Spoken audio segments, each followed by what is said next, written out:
1910 y 1925 el área total cultivada aumentó en forma importante, a pasar de 920.000 a 1.471.000 hectáreas. Para este mismo lapso de tiempo, incrementaron las áreas dedicadas a los cultivos de exportación, los productos para consumo urbano y rural. La producción de algodón, azúcar, cebada, trigo y tabaco parece haberse elevado significativamente debido al desarrollo industrial y al aumento de la población. A finales del siglo XIX, la producción de caña localizada sobre todo en Santander, Cundinamarca y las riberas del Magdalena. Para 1928 existían ya 6 ingenios azucareros.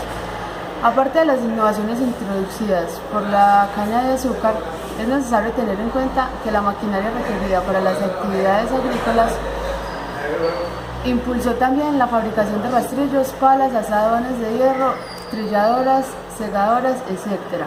En Medellín, por ejemplo, hacia 1915 se fabricaban, además de máquinas para el café, trapiches para caña.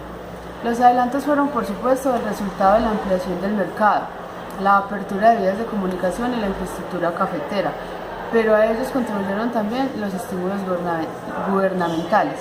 En 1913 se crea el Ministerio de Agricultura y Comercio, el cual inició campañas de difusión tecnológica y educación agronómica, aunque con resultados, por cierto, desalentadores.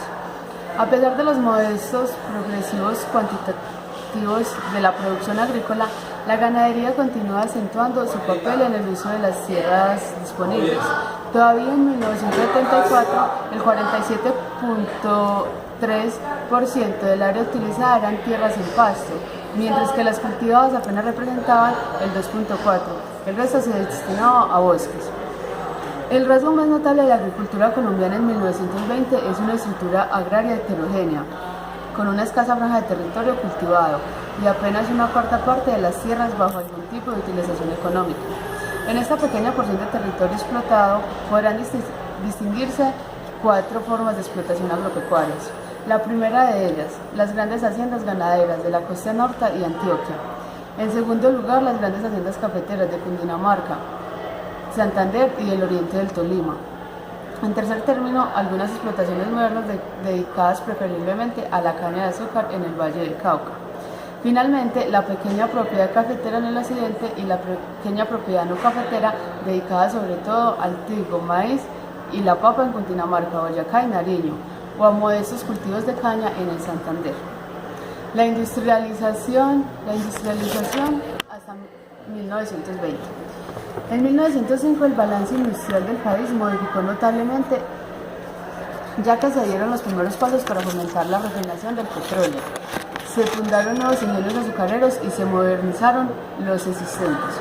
La industrialización colombiana avanzaría en las 2 primeras décadas del siglo XX, primordialmente sobre el sector textil y sobre las manufacturas de la región antioqueña. El origen del capital de las nuevas empresas industriales estuvo en un caso ligado a la propiedad de haciendas, pero fundamentalmente a la producción y comercio de café desarrollada después de 1870.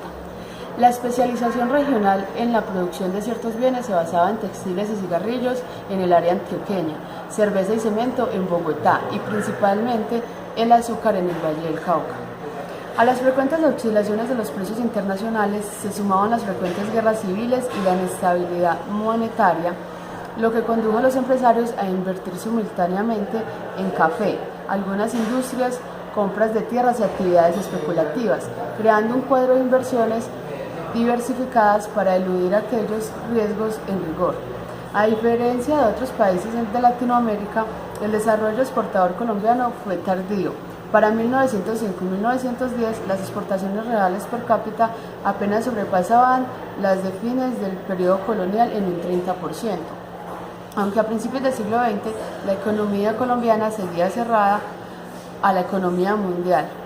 Conjuntamente con Haití, los índices más bajos de toda América Latina en términos de exportaciones e importaciones per cápita e inversión extranjera. En realidad, el desarrollo hacia afuera solo se produjo en Colombia desde 1910 y 1912, cuando las exportaciones que habían venido aumentando sistemáticamente desde los primeros años del siglo se consolidaron gracias al ascenso de las exportaciones cafeteras. La fuerza de trabajo. La diversa conformación de la estructura agraria del país y el escaso desarrollo industrial conllevaron a que las formas de explotación de la fuerza de trabajo fueran extremadamente diversas. Dependiendo del tipo de exportación, se estaba ya constituyendo nuevas opciones laborales de carácter urbano o rural, vinculadas a la industria, los servicios y el café. El rasgo más notable de la economía colombiana hacia 1920 era el peso de esta estructura agraria, caracterizada por la diversidad de formas de utilización del suelo y explotación de la fuerza de trabajo, y según vimos, agobiada por niveles de productividad y por casi nulos niveles de incorporación de tecnología.